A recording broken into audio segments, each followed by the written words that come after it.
Safe World, nice to meet you all. So, David Rowan, editor of Wired magazine, which is a magazine about the people, the innovators changing the world, the Mark Zuckerbergs, the Steve Jobs. So I kind of have to live in the future and to spot the trends that are coming mainstream pretty quickly, because everything is up for grabs now. Technology is evolving so quickly, and consumer and business strategies have to keep up. So I've been asked to look into the future, to work out where the world is going and what we need to do about it.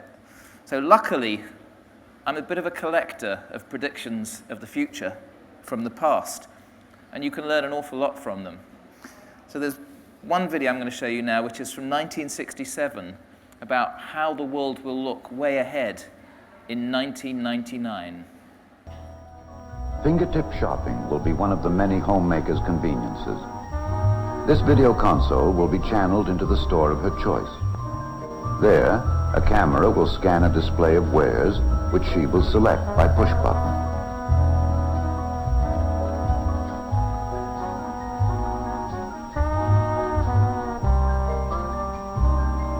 Another part of this console is a household monitor screen, which maintains a watch on critical areas in the house, swimming pool, or yard.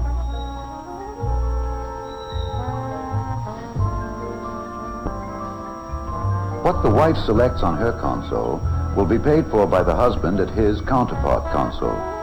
All bills and transactions will be carried out electronically. A central bank computer will debit the family's account the amount of purchases and credit the department store, for example, informing the family's home computer at the same time. Father, at the touch of a button, receives an instantaneous printed copy of his budget, the amount of taxes he owes, the payments left on the car, and so forth. All documents and household records are available on the video screen for immediate reference. Also at his disposal is an electronic correspondence machine, or home post office, which allows for instant written communication between individuals anywhere in the world. To maintain these and hundreds of complex electronic circuits, a monitor checks all circuits every few seconds, inserts a backup circuit if and when trouble develops, and alerts the communal service agency for replacement.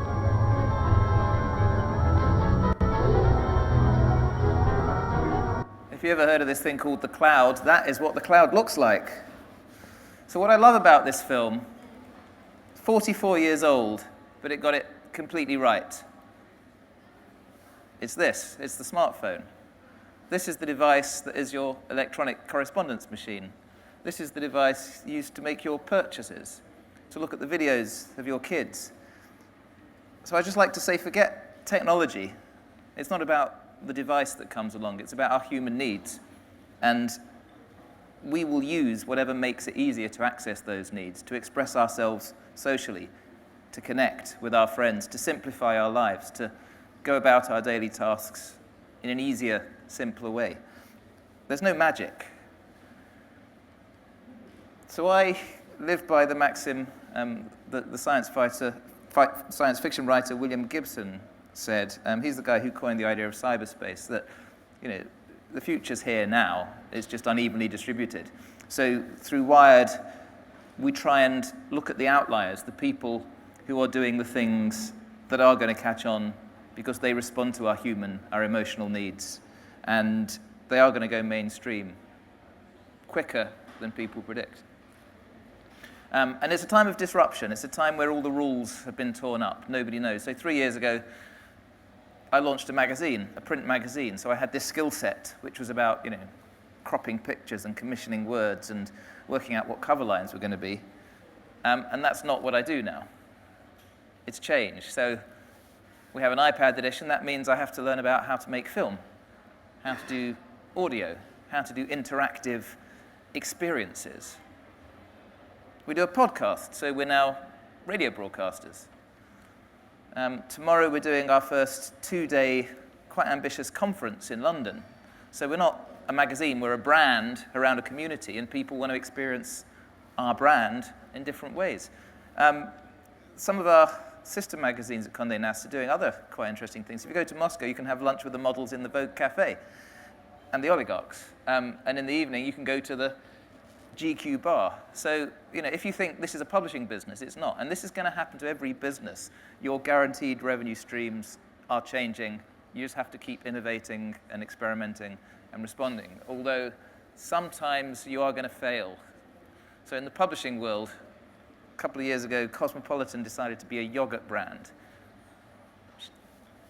Don't think that was the answer. I don't know if you remember in The Graduate, that scene where Mr. Maguire says to Benjamin, "Benjamin, I just want to say one word to you. One word." So if it were being made today, it wouldn't be plastics that was the key to Benjamin's success and wealth. It'd be this word, because everything is going mobile. The whole internet is now mobile. And you've got to realize it now, because the accelerating pace of the mobile rollout is just extraordinary. I'll give you a couple of examples about why we're no longer in the era of the desktop, but the mobile device. Numbers. So the desktop internet era, is pretty powerful, but it's still reached only a third of the number of people on mobile devices who are quite quickly upgrading to the smartphone, these devices that have more computing power than the first NASA rockets.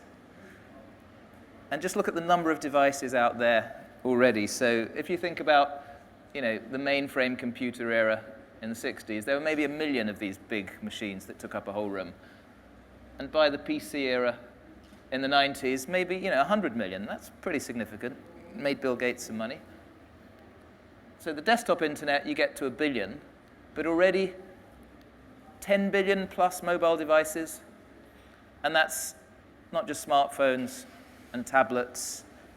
It's gaming systems. It's your connected car. It's everything. It's your wireless home appliances. It will be the sensors that attach to your skin that track your bodily metrics to ensure you're healthy. And this is just the start. So all this data is flowing into the network. So there's quite a good opportunity if you can tap into that data.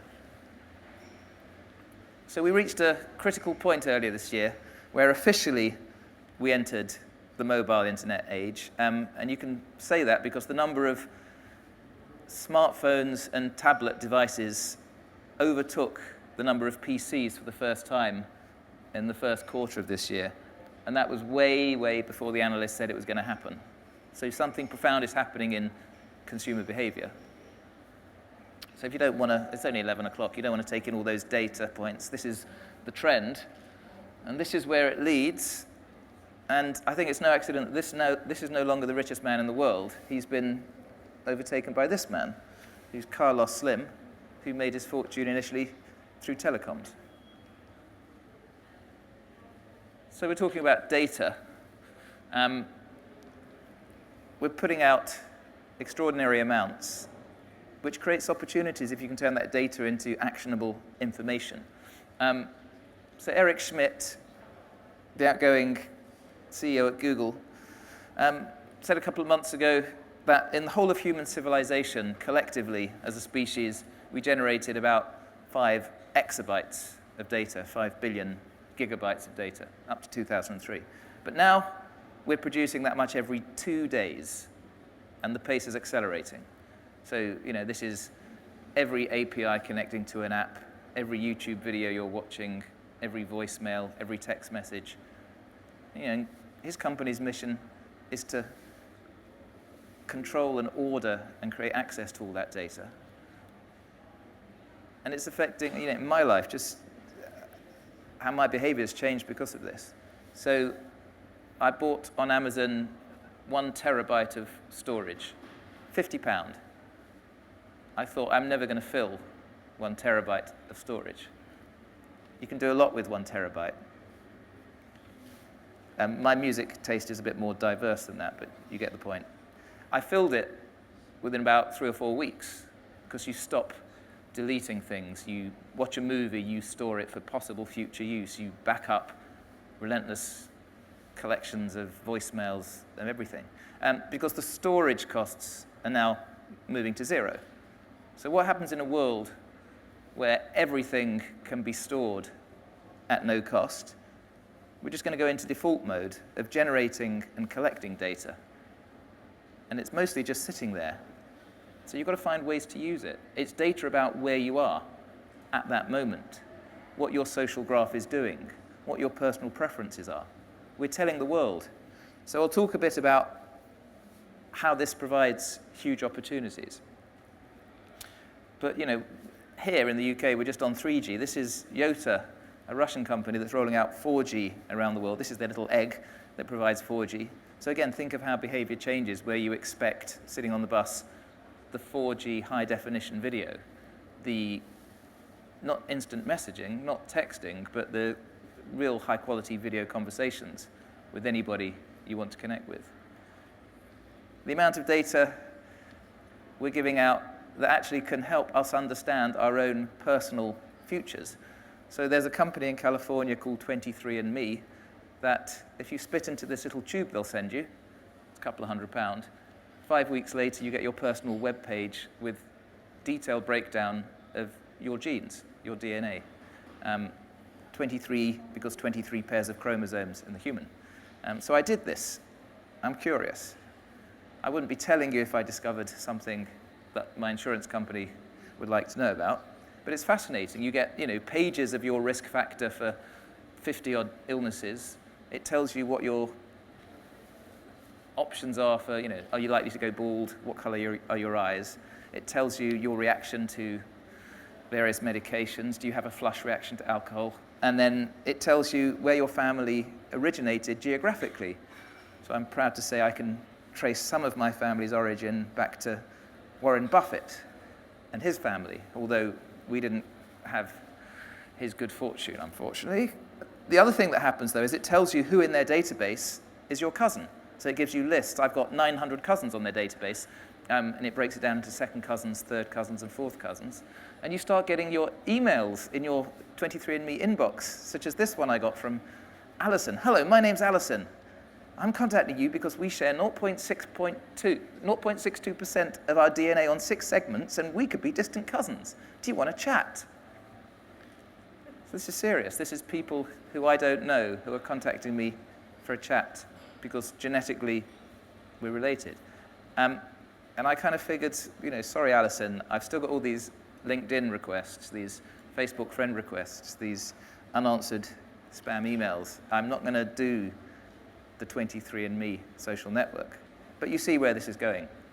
And then let's take health again. If you have data and you know where people are, how can you turn it into information that improves their life, that modifies behavior? So asthma, I'll show you an example of what is happening. Anybody here have asthma? Okay, so you'll know that one of the problems is you can't always predict where and when it's going to occur. There's often environmental pollutants that trigger things off. And a bunch of American doctors thought, well, what if we can get lots of people who are using inhalers and connect a little GPS sensor inside the inhalers that tells a Google map where in the city they're inhaling? That could give us a real-time map of where asthmatics should avoid. So they created a quite clever little setup called Asthmapolis.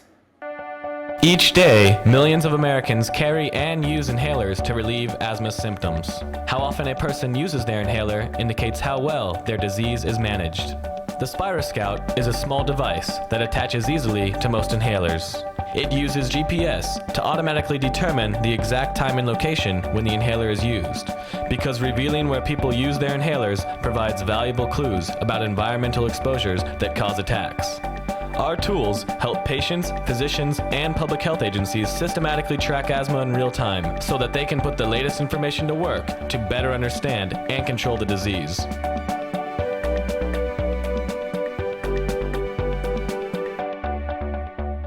So we're just at the beginning of this transformative era of innovation using all this data, using geolocation, using sensors.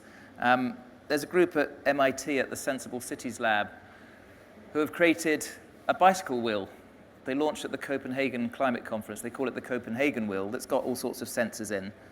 And if a bunch of people are using that wheel around the city, it creates a mesh network, which again tells real-time maps, where the NO2 is, where the other particle pollutants are in the city. And you just think, any of us now could have this brainwave that could tap into this data stream. Could do good for the world.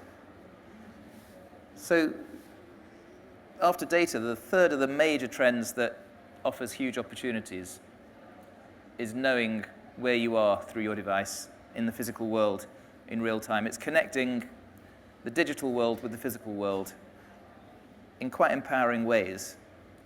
And I'll just give you a couple of examples of how already that future is here with geolocation.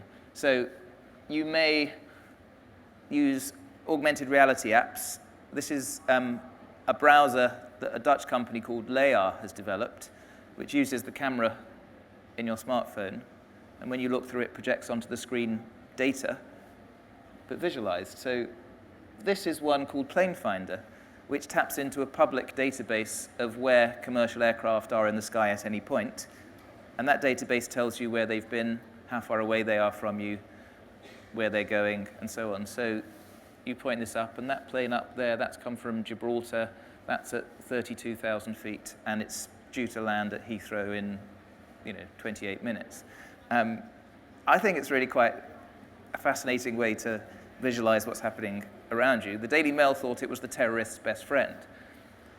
Well, I think if you get terrorists with their smartphones up there and kind of missile launchers, it's probably a giveaway. But again, it's about creativity. It's about finding ways, like in the first film, to do things that are part of human behavior, that we actually enjoy doing, that make our lives easier. So if you're looking for a place to rent or buy, rather than go onto an estate agent's website or go into the estate agent's office, why not point your camera around you in a street you like the look of and see, this is Amsterdam, each of those blue dots at the top is a different property. You can find the price, you can click to look at pictures.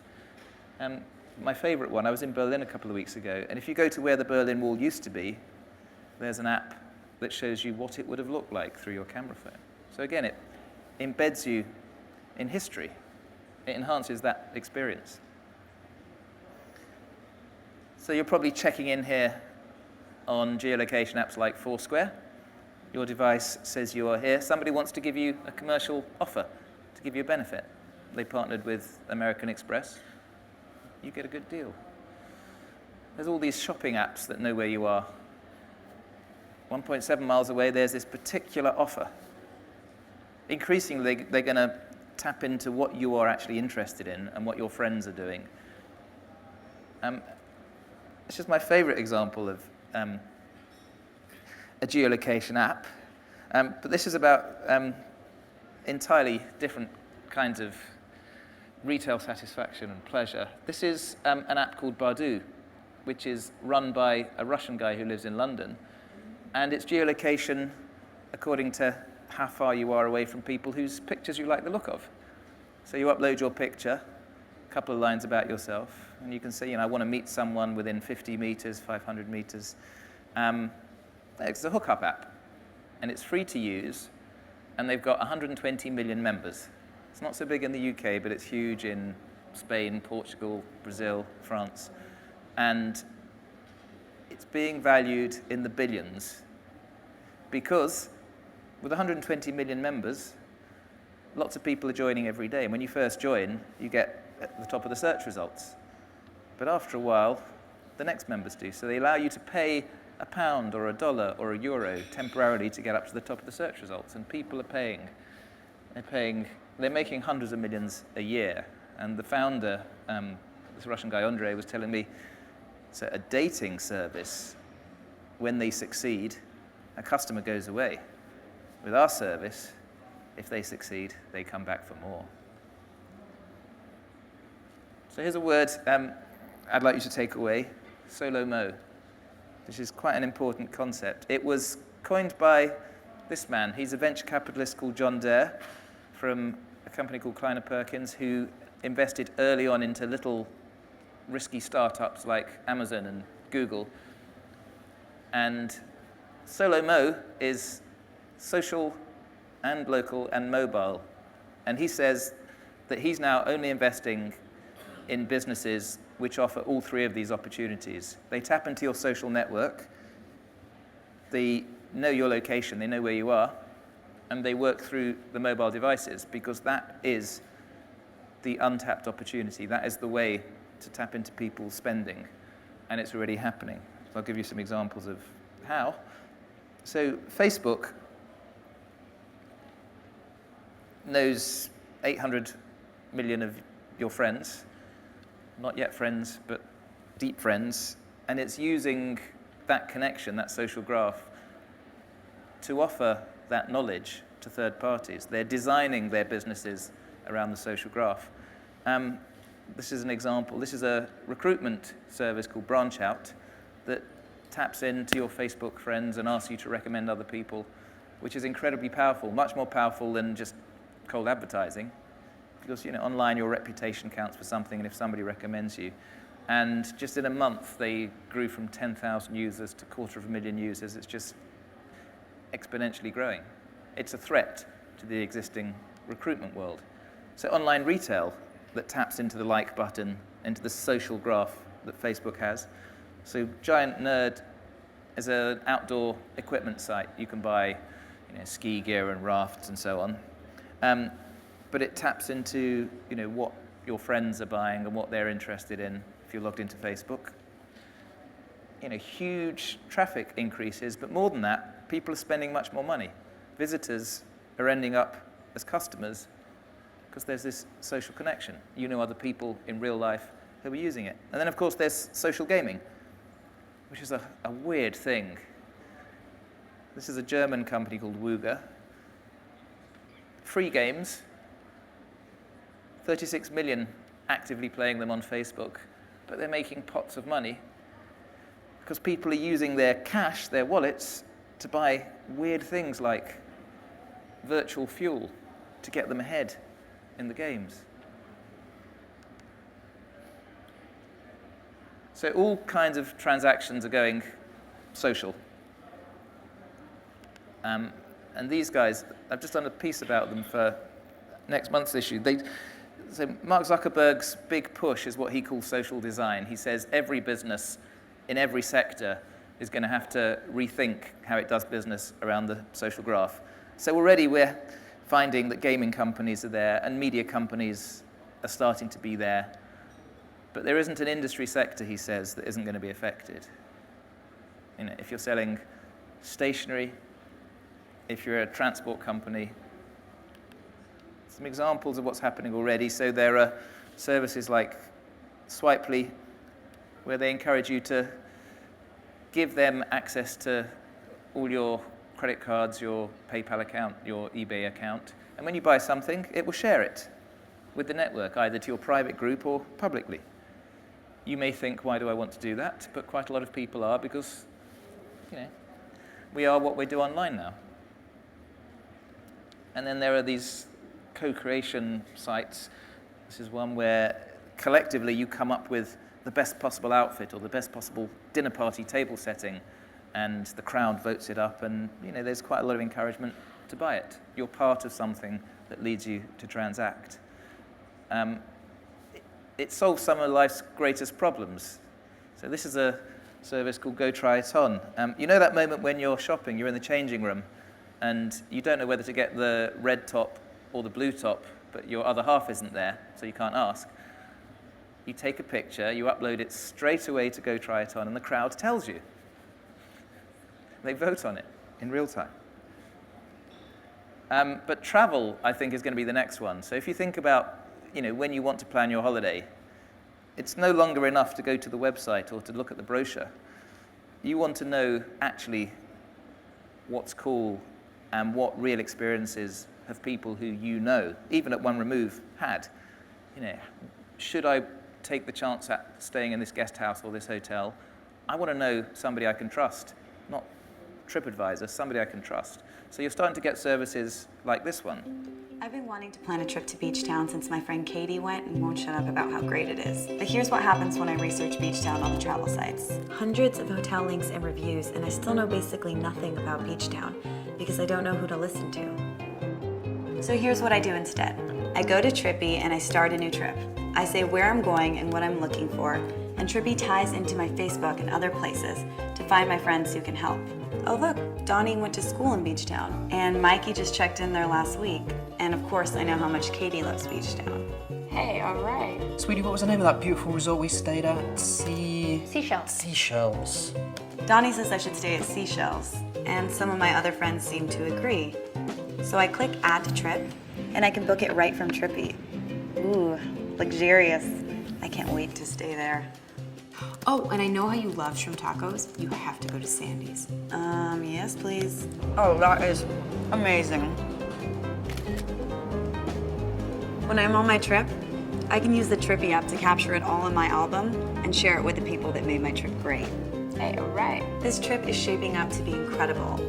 And if any of my friends are dreaming of a trip like this, it's real easy to copy it for themselves. Oh, and you can't leave without taking your picture at Cappy's Bluff. It's sort of a tradition. Okay, I'll do it. Cappy's Bluff. I knew I wanted to visit Beach Town. I got my friends to help me plan the trip, and I got to take them along for the ride. And what made it all possible? Trippy. It's the new way to travel. I do kind of worry that she's going to get sand in all her electronic devices.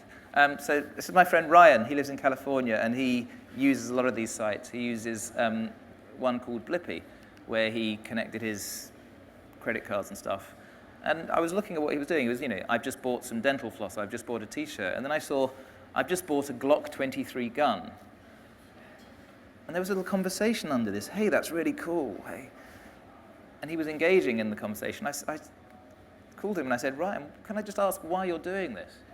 Why are you telling people you're buying a gun? He said, oh, well, I live so much of my life online. I just want to get respect from other people. I want to be cool. I want people to think what I'm buying is interesting and kind of boost my reputational value. Plus, I'm following other people I haven't met in real life on this network because I see them buying cool stuff and I want to know what else they're buying. If they're buying, this car, what kind of vacation are they doing? So it's a new kind of psychology. But for brands, it's a no-brainer. So Volkswagen launched its Golf GTI last summer. It didn't do a conventional advertising campaign. It did it on Facebook. And it realized that when you're buying a car, it's not just the value, it's what your friends and family think about it. So they created a way to customize the look of your GTI and then share it. Share my car on the social networks. Give me feedback on my spec. And they had 500,000 people go through this process, and they said it led to a huge rise in the number of test drives. And so you're getting Levi's when you're logged into Facebook. You go to their website. It knows what your friends have been looking at and buying and liking, and it gives you your personal store. This is Jeremiah's store with all the particular products that his friends recommend. So the psychology thing, we're kind of weird. So this is a virtual nightclub on a virtual asteroid that lives in a game called Project Entropia that last year sold for $635,000 real dollars. Because a lot of people invest time to build status in the game, but it has real estate value. This is a free smartphone game, Mini Tycoon Casino. Shervin Peshawar, who owned the company, told me that one woman had just spent $40,000 personalizing her little corner of the casino. To her, that was an important aspect of her online identity. A lot of her friends played there. And then, of course, we're all competing for our reputational value. So there are services now like Clout, which give you a score out of 100. And they break down, what kind of person are you, a follower or an influencer? So I need to work on mine. It's 54, which isn't bad. But then it calculates who's retweeting you and how important they are. But it's starting to have an effect in the physical world. So this is a fashion show party in New York a couple of weeks ago where they demanded a Clout score of 40 to get in. And I've heard of marketing organizations that now won't interview staff unless they've got a Clout score of 50. Hi.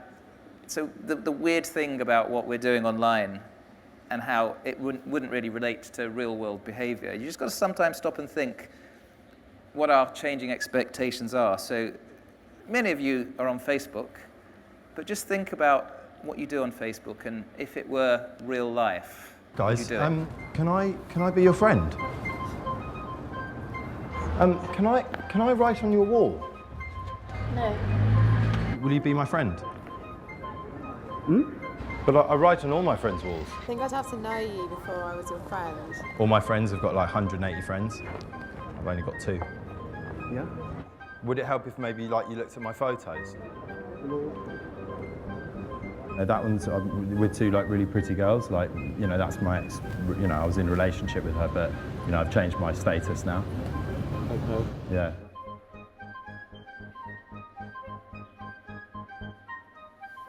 What's your relationship status? Single. Oh, good. Cool. I like that. Do you? Yeah. Good. I like your jacket. Thank you. I like your sunglasses.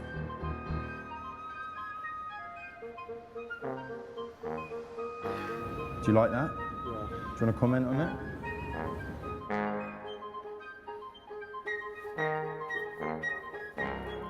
I like your Ray-Bans. Could I poke you? Poke? Poke? No? No. What, poke? What, you want to poke? Can I poke you? Yeah, you can poke me if you want. Yeah. I mean, how am I... No, dude, seriously, just be my friend. If I just show you these pictures in this photo album...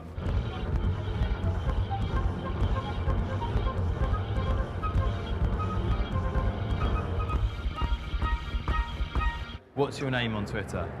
Mark de Libre. So you use Twitter? Yes. I'm going to follow you. Okay. Cool. Well, I'm going to follow you.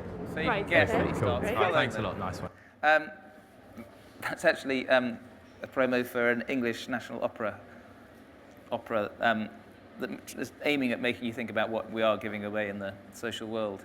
But the psychology, again, we've learned now that if you can create game culture around all sorts of activities, people will perform and they'll compete. And it's extending to things like this is the Prius dashboard. So it's trying to encourage you to save fuel, and it does it competitively. So you can compete to see who in your region is most fuel efficient. There's a company that's coming from the US to the UK now called O-Power that's designing electricity and gas bills that are behaviorally targeting people who use too much fuel. So they don't just tell you how much gas you've used, they tell you how much the neighbours use, but also how much the most efficient neighbours use. And they say that people that get this kind of bill use 4% less fuel straight away. And of course, this is something I run with. This is Runkeeper. It's an app. But they encourage you to share online with your community. And it's kind of peer pressure. If you don't go for a run that weekend, people want to know, and they'll comment, and so on. So one of the other things that is pretty unstoppable now is the peer-to-peer trend. The institution really has to fight to exist, because the crowd can do all sorts of stuff. In Kenya, they're bypassing the banking system. Not many ATMs in rural Kenya. So Vodafone, with help from the British government, set up this service that you can use your cell phone to transfer money to somebody else, called M-Pesa. It's got huge. It's about 4 years old, and now about 25 to 30% of all money transferred in Kenya goes through this system. There's now peer-to-peer foreign currency. Why should the bank take a nice commission? This service, TransferWise, somebody's got euros, you've got pounds, it will charge £1 to make that connection at the bank rate. Peer-to-peer lending, British company Zopa, it's just the start of the growth of this. If the banks are not safe, what is? Car hire. Why are Avis and Hertz safe when we've all got cars that we're not using most of the time at home? I'm going to show you, this is money transfer as well. I'm going to show you the car one. Where's the car one? I'll get to the car one in a second. Let me tell you about this one. We can all be designers now. The crowd can tell you if your product is good and also if they will invest in it. A couple of guys decided they want to create a watch based on the iPod Nano screen, but with a lovely little strap, and they thought it would take $15,000. 13,500 people thought it was cool and pledged $1 million. So it's now a business. Kickstarter, the website, where you can pitch any creative endeavor. You want to write a book, make a film. The crowd can build a car. There's an American company called Local Motors where the crowd votes on and suggests designs for a car. This is a rally car, and they actually made it happen. For $50,000, you can now be the owner of this. They'll even let you work with them to build it. And universities too can be crowdsourced. This is a guy called Sal Khan who started making educational short videos for his niece, put them online. Lots of people showed interest. He's now got something like 7,200, and it's called the Khan Academy. And anybody can go there for a university-level education. Go and try it. This is the car thing. Hello to Dave. Volume? Dave owns a car. He likes owning a car, but it is expensive, and it often just sits there doing nothing. This morning, Dave put his car on Whipcar. It was completely free, and it only took him 5 minutes. This is Kate. Kate is lovely. She doesn't own a car, but she does need to use one every now and then. If Kate visits whipcar.com, she can find lots of cars that are available to rent within a 5-minute walk. Whipcar owners set their own prices, and Kate can rent a car for as little as an hour. For Kate, Whipcar is the most convenient and affordable way of renting a car.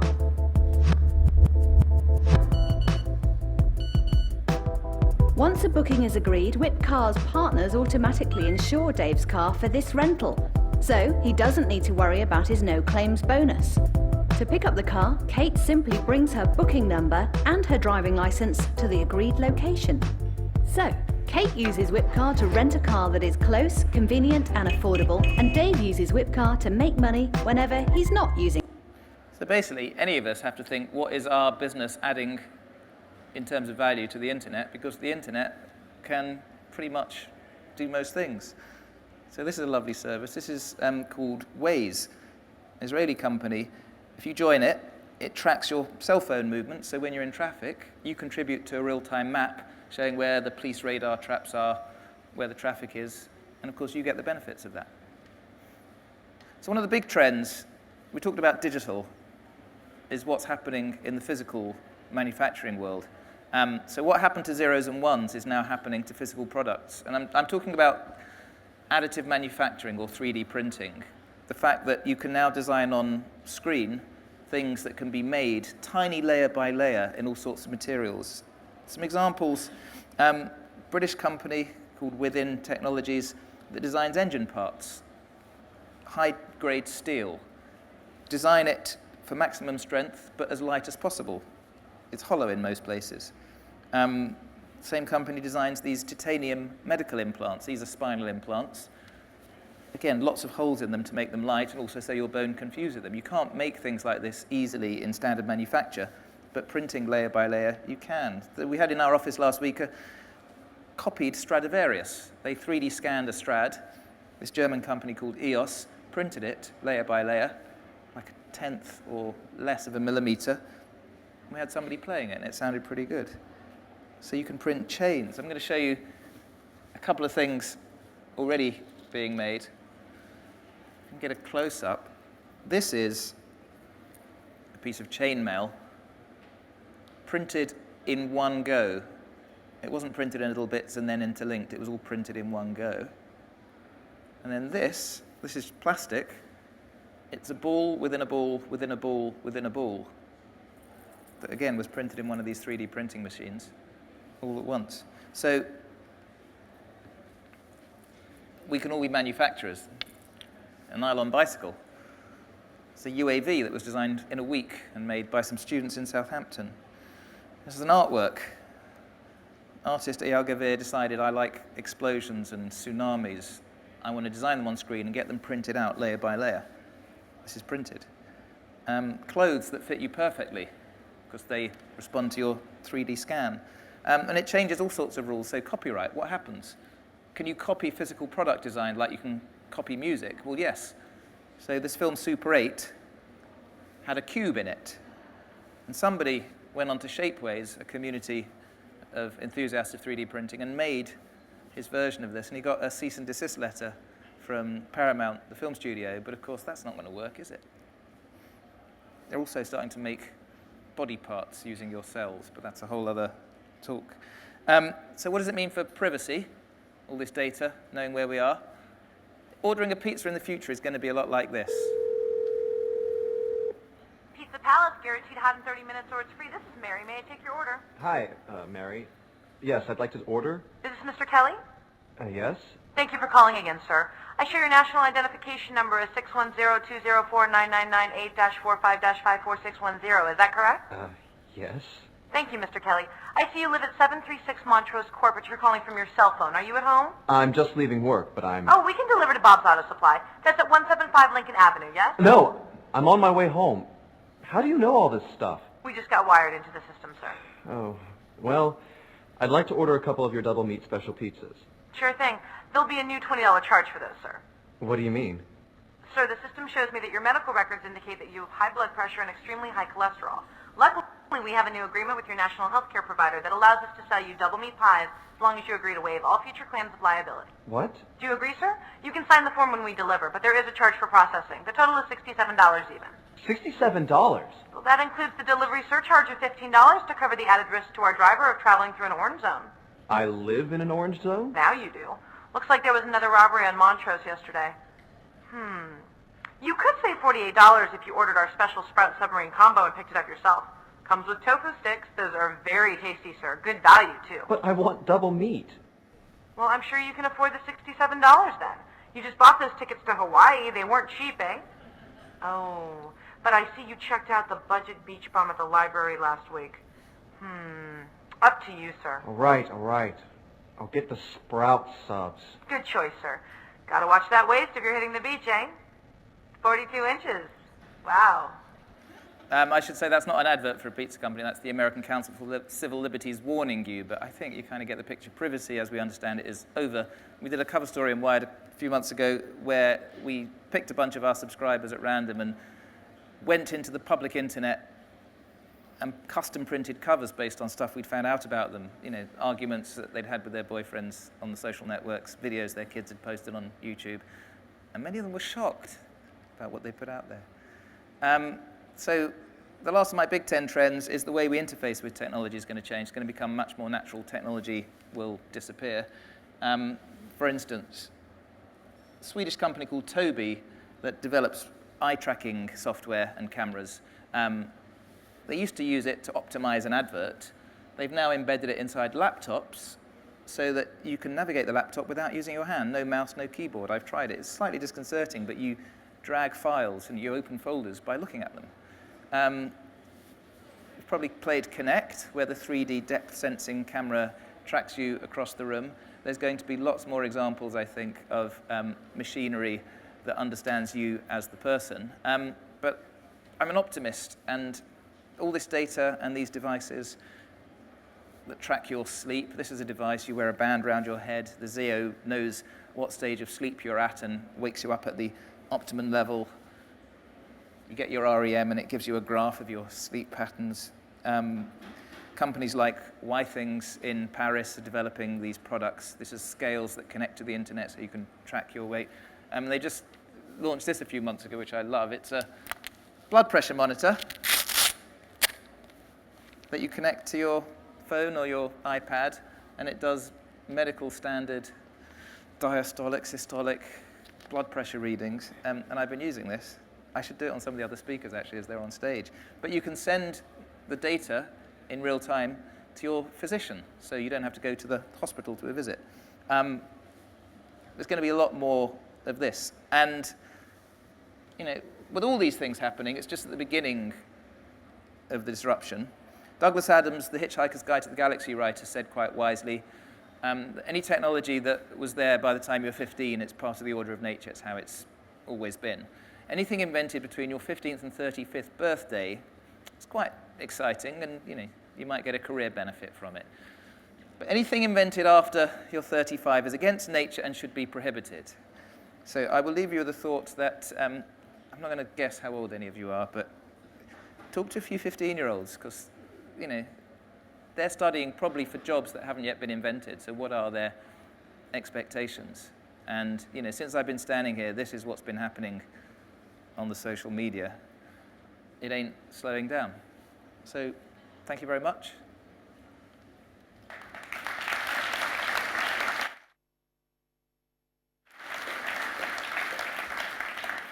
And I don't know if the boss wants a quick question or two, or do you want... Okay, and I think there are some microphones running around. So if anybody wants to raise any questions, I think we have hands for whoever wants to ask a question. Okay, there's a microphone heading to the second row, please.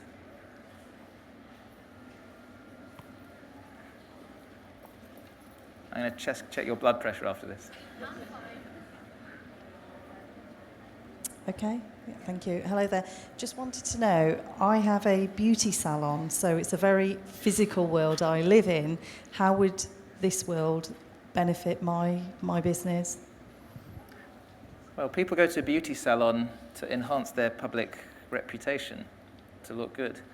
So I suppose if there were certain treatments that your friends were doing that were getting them quite good comments in the pub, you'd want to know about it. So it's just an example of a business that if you can let the customer connect with others and find a useful service to add, then why won't they come to you for more treatments, for more expensive treatments? And also, you can do beautiful visualizations of what they will look like afterwards and send it out on the internet so they can share with their friends. It's imagination. The technology's there.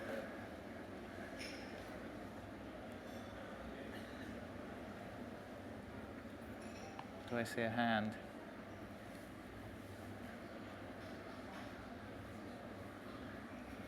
You're all hungry for lunch, aren't you?